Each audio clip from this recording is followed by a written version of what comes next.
सभी विद्यार्थियों को नमस्कार।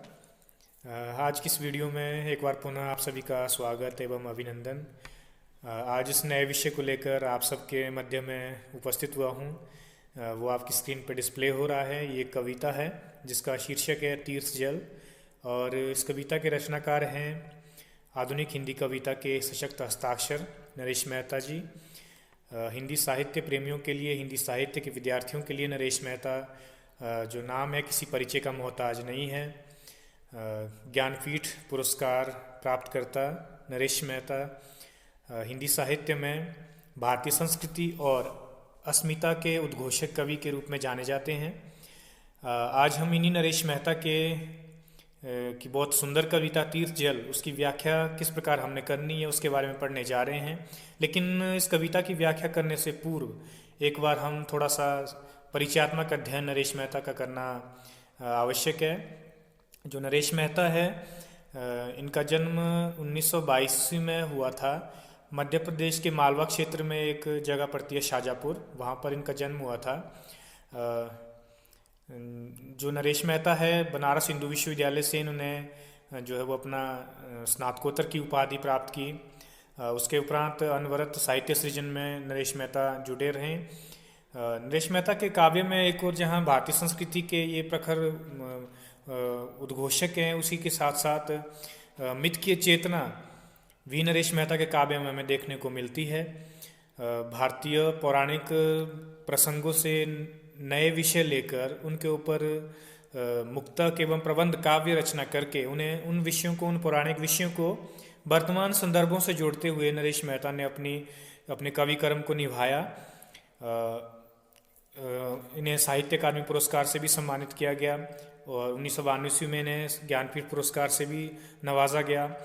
जितना भी साहित्यिक योगदान है नरेश मेहता का, वो अज्ञेय द्वारा संपादित जो दूसरा सप्तक था, जो 1951 ईस्वी में प्रकाशित हुआ था, उसके माध्यम से नरेश मेहता को हिंदी साहित्य जगत में पहचान मिली। और उसके बाद एक प्रतिष्ठित कवि के रूप में आज हम नरेश मेहता को, उनके साहित्य को पढ़ते हैं। बहुत ज़्यादा नरेश मेहता ने काव्य कृतियों के ऊपर काम किया, लेकिन उसके साथ साथ बहुत सुंदर उपन्यासों की भी रचना की। पूरे इनके कृतित्व के लिए आप इनके पुस्तक में देख सकते हैं इनका पूरा कृतित्व। लेकिन जो कुछ एक चुनिंदा इनकी काव्य कृतियाँ हैं, जिसमें संशय की एक रात, प्रवाद पर्व, महाप्रस्थान, ये सभी जो काव्य कृतियाँ हैं, ये खंड काव्य हैं और पौराणिक विषयों से, पौराणिक कथाओं से विषय लेकर, घटनाएं लेकर उनको वर्तमान युग के साथ उन घटनाओं का एक सामंजस्य बिठाते हुए जो है नरेश मेहता वर्तमान सामाजिक सरोकारों के प्रति अपनी प्रतिबद्धता जाहिर करते हैं। संशय की एक रात जो काव्य कृति है, इस काव्य कृति में जो राम है, पौराणिक रामायण के जो मुख्य नायक है, मर्यादा पुरुषोत्तम राम, वो जब लंकापति रावण से युद्ध करने जा रहे हैं और जो अगले दिन युद्ध होना है, जो उससे जो पिछली रात है, उस रात राम बहुत ज़्यादा संशय में है, बहुत ज़्यादा जिसको हम कह सकते हैं डाउट एक उनके मन में उपजता है, एक ऐसा संशय उपजता है कि क्या एक सीता के लिए इतना ज़्यादा जो मैं संहार करने जा रहा हूँ, इतना ज़्यादा लोगों का जो है वो रक्त बहाने जा रहा हूँ, क्या ये उचित है एक सीता के लिए? लेकिन नरेश मेहता का कवि इस प्रश्न का भी एक वाजिब उत्तर हमारे समक्ष प्रस्तुत करता है कि निष्कर्ष ये निकलता है कि राम कहते हैं अंततः, जब उनके मन में ये संशय उपजता है कि एक सीता के लिए क्या इतना नरसंहार जो हो रहा है वो आवश्यक है, तो अंत में जब इसकी जो ये कृति है संशय की एक रात, इसमें जो निचोड़ निष्कर्ष स्थापित करते हैं नरेश मेहता, वो ये निकलता है कि युद्ध अकेली सीता के लिए नहीं लड़ा जा रहा है, युद्ध लड़ा जा रहा है मानवता की रक्षा के लिए, इंसानियत के लिए, धर्म संस्थापनार्थाय संभवामि युगे युगे, जिसके लिए राम का जन्म हुआ है, उसके लिए जो है वो मानवता के लिए, इंसानियत के लिए, धर्म स्थापना के लिए युद्ध लड़ा जा रहा है, ये अकेली सीता के लिए युद्ध नहीं है। तो इस तरह के संशय की स्थिति आधुनिक मानव के मन में भी है, जिसका समाधान नरेश मेहता बखूबी इस कृति में करते हैं। इन पौराणिक संदर्भों को, इस मिथ की चेतना को नवीन आधुनिक युग के संदर्भों से जोड़ते हुए नरेश मेहता जो है वो वर्तमान मुद्दों के साथ, वर्तमान सवालों के साथ, वर्तमान सदी के सवालों के साथ जो है वो गुत्थम गुत्था होते हैं। तो हम शुरू कर रहे हैं इनकी कविता। ज़्यादा जानकारी के लिए आप अपनी किताब में देख सकते हैं नरेश मेहता के व्यक्तित्व कृतित्व के बारे में और उनकी काव्यगत प्रवृत्तियों के बारे में। आज हम शुरू करने जा रहे हैं इनकी जो कविता है तीर्थ जल, जो हिमाचल प्रदेश विश्वविद्यालय BA सेकेंड ईयर जो DSc हिंदी कोर्स है, आधुनिक हिंदी कविता, उसमें ये कविता संकलित है, नरेश मेहता की तीर्थ जल। बहुत ही सुंदर कविता है, बहुत ही सार्थक कविता है, बहुत सारगर्भित कविता नरेश मेहता की तीर्थ जल है। इस कविता में नरेश मेहता ने जो तीर्थ जो स्थल होते हैं, खास करके जो हिंदू धर्म में जो तीर्थ स्थान होते हैं, वहाँ पे कहीं आप देखते हैं कोई ना कोई कुंड, कोई ना कोई स्नानागार वहाँ पे बना होता है, जहाँ पे लोग जो है स्नान करते हैं और अपने पापों से मुक्ति पाते हैं। तो ये जो प्रस्तुत कविता है, ये ऐसे ही एक तीर्थ स्थल पे एक जो पानी है, जो तीर्थ स्थल पे कैद पानी है जिसमें लोग अपना कलमश धोते हैं, उस पानी की क्या व्यथा है, क्या पीड़ा है, वो इस कविता के माध्यम से उजागर कवि करता है। दूसरे शब्दों में अगर कहा जाए तो जो स्वतंत्रता एक मुद्दा है, वो चाहे व्यक्ति का है, चाहे प्रकृति में किसी का भी है, स्वतंत्रता सभी चाहते हैं अपने लिए, स्वाधीनता सभी चाहते हैं, किसी के बंधन में कहीं एक जगह रह के कोई नहीं ठहरना चाहता है। वही पीड़ा, वही स्वतंत्रता का एक प्रखर स्वर इस कविता के माध्यम से पानी तीर्थ स्थल के में कैद किसी पानी के माध्यम से कवि उजागर करते हैं। दूसरा, एक चीज इस कविता में ये सामने आती है कि जो व्यक्ति है इस तीर्थ जल के समान, जो तीर्थ स्थल पे कैद कर दिया गया है, ठीक है, जिसमें काई जम चुकी है, बहुत ज़्यादा उसको गंदा किया जा चुका है, क्योंकि एक बार ठहराव पानी में आ गया तब वो पानी शुद्ध नहीं रह जाता है। पानी की स्वच्छता, पानी की शुद्धता उसके बहाव में है, उसकी गति में है, ना कि उसके ठहराव में। ठीक उसी तरह से मनुष्य को भी, कवि कहते हैं नरेश मेहता, मनुष्य को भी अपने जीवन में हमेशा गतिमान रहना चाहिए, हमेशा गतिशील रहना चाहिए। यदि हम एक जगह जड़ होकर रुक जाते हैं तो हमारा पतन तय है, हमारे जीवन की सार्थकता आगे बढ़ने में है। ठीक उसी तरह से जिस तरह से ये जो तीर्थ जल है, ये अपनी स्वतंत्रता की कामना कर रहा है, बहना चाहता है, एक जगह ठहरना इस पानी को मंजूर नहीं है। तो ये सब चीज़ें हम इस कविता में एक एक करके हम इसमें पढ़ेंगे। मैं शुरू कर रहा हूँ। जो तीर्थ जल है, इसमें जो तीर्थ स्थल पर कैद एक पानी है, उसका मानवीकरण हुआ है कि किस तरह से उसकी पीड़ा व्यक्त हो रही है। हमें शेष से जोड़ो, काटो ये काई के बंधन, भांगो सुंदर मेहराबों की पाथरकारा, नवजल के उत्सव की गति को छोड़, भटक आई जलधारा, बंदी पाखी सा एकाकीपन, घायल स्वर में शत निनादित, हमें शेष से जोड़ो जोड़ो जोड़ो। तो आप देख रहे होंगे इस कविता में जो तीर्थ जल है, तीर्थ जल जितने भी तीर्थ स्थलों पे जो स्नानागार बने होते हैं, स्नान कुंड बने होते हैं, उस स्नान कुंड में जो कैद पानी होता है, उसकी व्यथा, उसकी पीड़ा इस कविता में सामने आ रही है। तो वो पानी जो तीर्थ स्थल पर कैद है, जिसको व्यक्ति ने, इसको मनुष्य ने अपने पापों को धोने के लिए वहां पे कैद करके रखा हुआ है, सुंदर चारदीवारी में उसको कैद किया हुआ उस पानी को। लेकिन क्या वो पानी वहां पे कैद होकर संतुष्ट है? नहीं, वो अपनी स्वतंत्रता की कामना करते हुए ये सब कह रहा है। क्या कह रहा है? हमें शेष से जोड़ो, काटो ये काई के बंधन। जो तीर्थ स्थल पर कैद जो पानी है, वो कह रहा है कि मुझे शेष के साथ जोड़ो। शेष कौन है? जो उसका मूल स्रोत है, जो मूल उत्स है उसका, उसके साथ वो जुड़ना चाहता है। वो कहता है कि ये जो चारों ओर मेरे काई जम चुकी है, काई आप देखते होंगे जो भी पानी कहीं कैद हो जाता है, उस पानी में हरी घास उगाती है और वो पानी गंदला हो जाता है, कई तरह के कीड़े मकोड़े उस पानी में जो वो पैदा हो जाते हैं।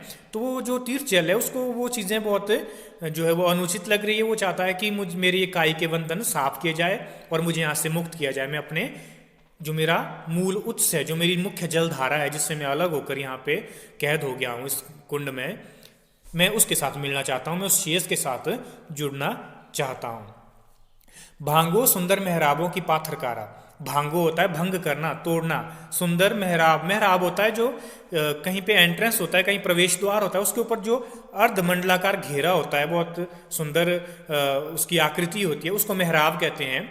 तो हमने क्या किया, मनुष्य ने क्या किया, तीर्थ स्थल पे जो पानी हमने अपने स्नान के लिए जो है इसको कैद कर लिया है, उसके चारों ओर हमने पत्थरकारा, पत्थर मतलब पत्थरों की एक दीवार चिना दी है। बहुत सुंदर मेहराबें हैं उस पर, बहुत अच्छे गोलाकार डिजाइन हमने उस पत्थरों के ऊपर डाले हुए हैं, उसको हमने उसमें कैद कर लिया है अपना कलमश धोने के। लेकिन वो पानी क्या कहता है तीर्थ जल का? कि ये जो पाथरकारा सुंदर मेहराबों की जो पत्थरों की मेरे चारों ओर जो ये चार दीवारी है, इसको भंग किया जाए, इसको तोड़ा जाए। मुझे अपने शेष जलधारा के साथ मिलना है, मैं यहाँ कैद होकर नहीं रहना चाहता हूँ। आगे, नवजल के उत्सों की गति को छोड़ भटक आई जलधारा। ये जो पानी है तीर्थ जल पर एकत्र हुआ है, ये कहाँ से आया है? ये नवजल के उत्स होता है स्रोत की गति को छोड़। जो वो पानी था, जो मुख्य धारा थी, नवजल कहा है उसको। नवजल मतलब वो साफ और पवित्र जो पानी था, जो कहीं हिमखंडों से रिस कर आया था, उस मुख्य धारा से ये जो भटक के एक जल धारा अलग हो गई थी, उसी को जो है हमने तीर्थ स्थल अपना बना लिया और उसके चारों ओर हमने बहुत सुंदर पत्थरों की एक चार दीवारी खड़ी कर दी और उसमें अपने पाप धोना शुरू कर दिया। आप देखते होंगे हम जाते हैं, जितने भी हमारे तीर्थ स्थल है हिंदू संप्रदाय के, खास करके बड़े बड़े कुंभ मेले में हम जाते हैं। कोई प्रयाग का कुंभ है, हरिद्वार में आजकल कुंभ चला हुआ है, वहाँ पे सभी स्नान कर रहे हैं। या छोटे छोटे कोई तीर्थ स्थल है, कहीं पे कोई झील है, कहीं पे कोई तालाब है, उसमें हम अपने पापों से मुक्ति के लिए उसमें हम स्नान करते हैं। तो ये जो जल धारा है, जो मुख्य धारा से छूट कर अलग हो गई थी, भटक गई थी, इसे हमने कैद कर दिया और अपना तीर्थ स्थल बना लिया।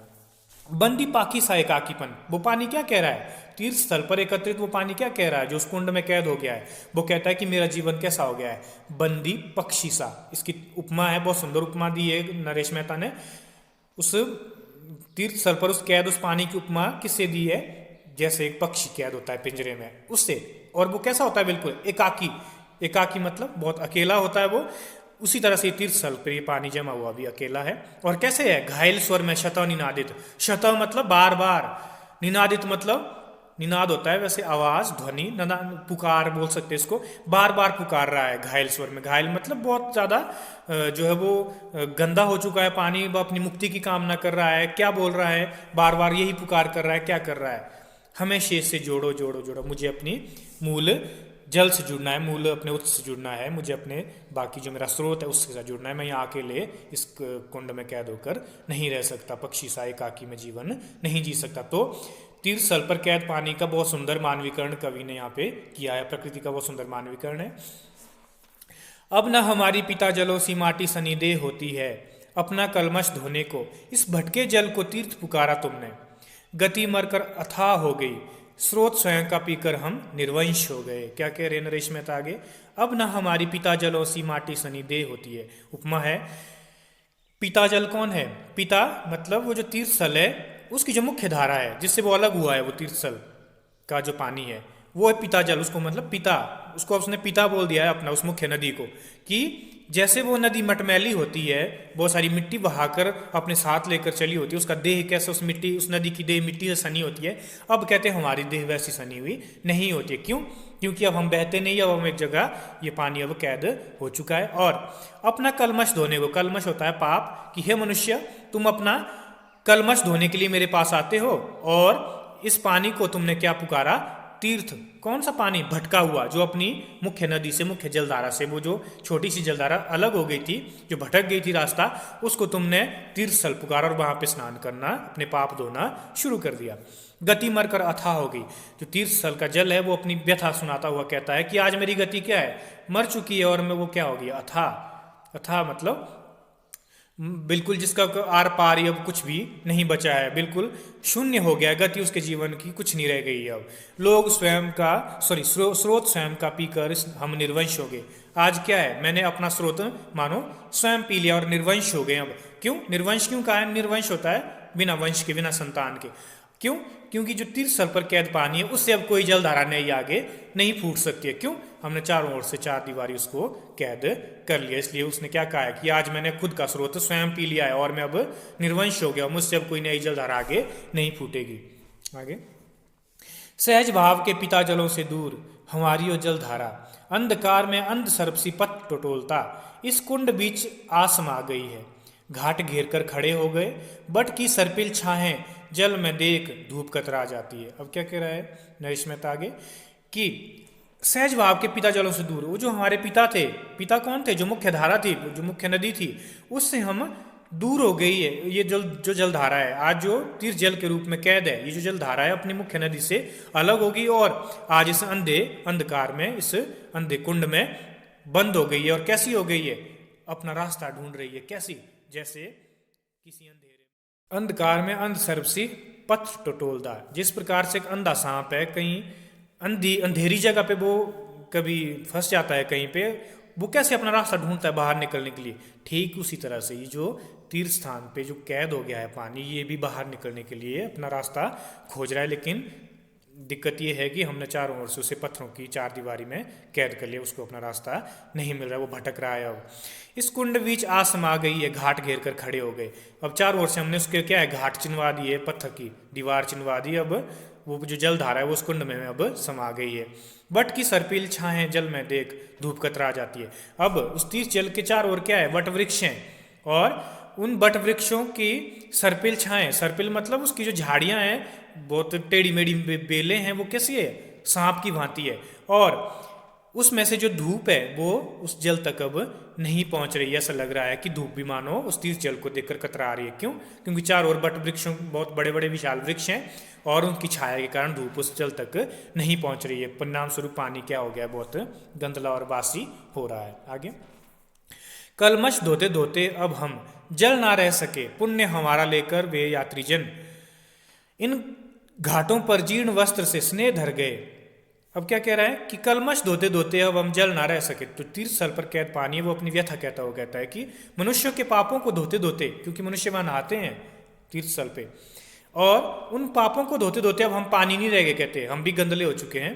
अब पुण्य हमारा लेकर वे यात्री जन, वो जो यात्री जन है, वो जो यात्री जन मतलब जितने भी वहाँ पे धार्मिक यात्री आते हैं वो वहाँ स्नान के लिए उस तीर्थ में, वो यहाँ से नहा धोकर अपने पाप धुल देता है और यहाँ से पुण्य कमाकर अपना ले जाता है। लेकिन हमें गंदा, इस पानी को गंदा करके चला जाता है। इन घाटों पर जीर्ण वस्त्र से स्नेह धर गए, और प्रेम के स्वरूप में क्या दिया हमें, किस तरह का प्यार दिया उन यात्रियों ने उस जल को, अपने जीर्ण, अपने फटे पुराने वस्त्र वहाँ पे छोड़ दिए और खुद वहाँ से पुण्य कमाकर चल गए।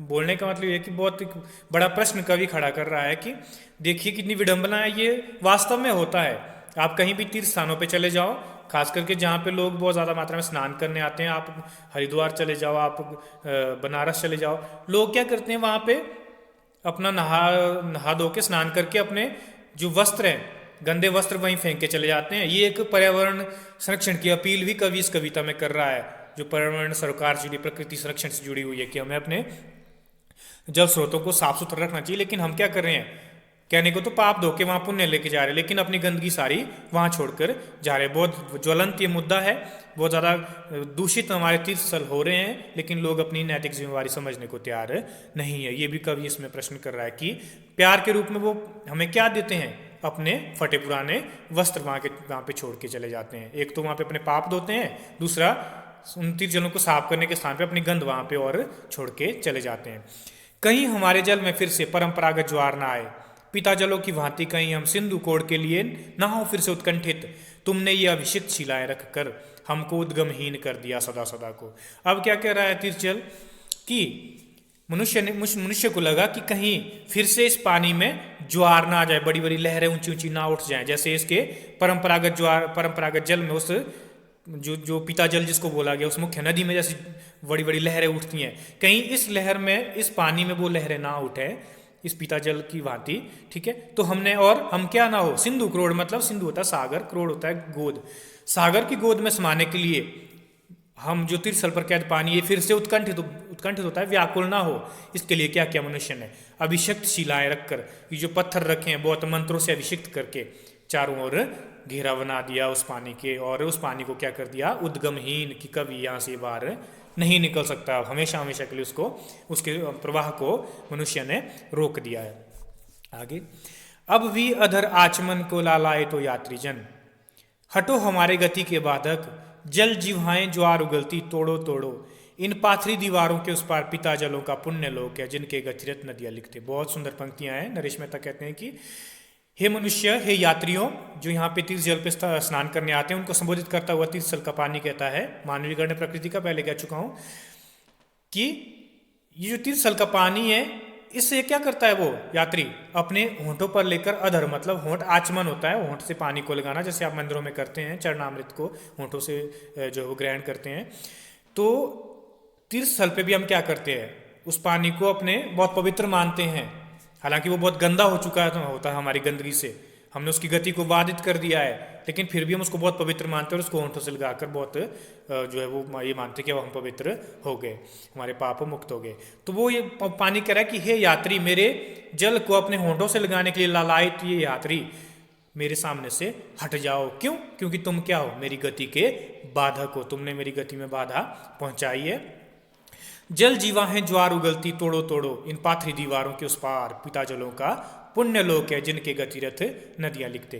कि जो मेरे जल रूपी जीवाएं हैं, ज्वार जीवाएं मत जल जीवाएं मतलब जो लहरें उठती हैं पानी में, उनको क्या कहा है? जैसे क्रोध में मानो लंबी लंबी जीवाएं निकल रही हो, और वो कैसे क्या बोल रही हैं कि तोड़ो, इन बंधनों को तोड़ दो। क्यों? क्योंकि इस पत्थर की दीवार के उस पार क्या है? पिता जलों का पुण्य लोक है। पिता जल कौन है? जो मुख्य धारा है उस पानी की, उससे मिलना चाहता है वो, उसी के साथ जुड़कर उसकी सार्थकता है, ना कि वहां पे बंद होकर कैद होकर उस पानी की सार्थकता है। वो उस पानी से मिलना चाहता है, अपने पिता जल से मिलना चाहता है, उस नदी से मिलना चाहता है, उस मुख्य धारा से मिलना चाहता है, जिनकी जो जो बहता है, जिनका गतिरथ जब चलता है, जिसके पानी का गतिरथ जब चलता है तो वो क्या बनती है? नदी बनती है, जिनके गतिरथ नदियां लिखते। उस मुख्य धारा से, उस मुख्य नदी से मैं जुड़ना चाहता हूँ। मेरे गति के बाधक मनुष्य, मुझे यहाँ से मुक्त करो। तो प्रस्तुत कविता थी तीर्थ जल, जिसमें नरेश मेहता ने तीर्थ स्थलों पे जो कैद पानी होता है उसकी पीड़ा, उसकी व्यथा बहुत सुंदर शब्दों में व्यक्त की है। इसके साथ साथ मनुष्य को ये संदेश दिया है कि सभी प्रकृति में जितने भी जीव हैं, जितने भी चराचर हैं, उनकी सार्थकता आगे बढ़ने में है। एक जगह रुकने में जीवन जो पतन की ओर चला जाता है। यदि आप गतिमान रहोगे, हमेशा आगे बढ़ते रहोगे, तभी आपके जीवन की सार्थकता है, अन्यथा आपका जीवन जो है वो पतन की ओर चला जाता है। तो और दूसरा, मनुष्य की स्वतंत्रता, मनुष्य नहीं, किसी भी जीव की स्वतंत्रता, सभी स्वतंत्र रहना चाहते हैं, किसी को भी बंधन अच्छा नहीं लगता है। ये प्रश्न भी कवि ने इस कविता में उठाया है। उम्मीद करता हूँ सभी को कविता समझ आ गई होगी।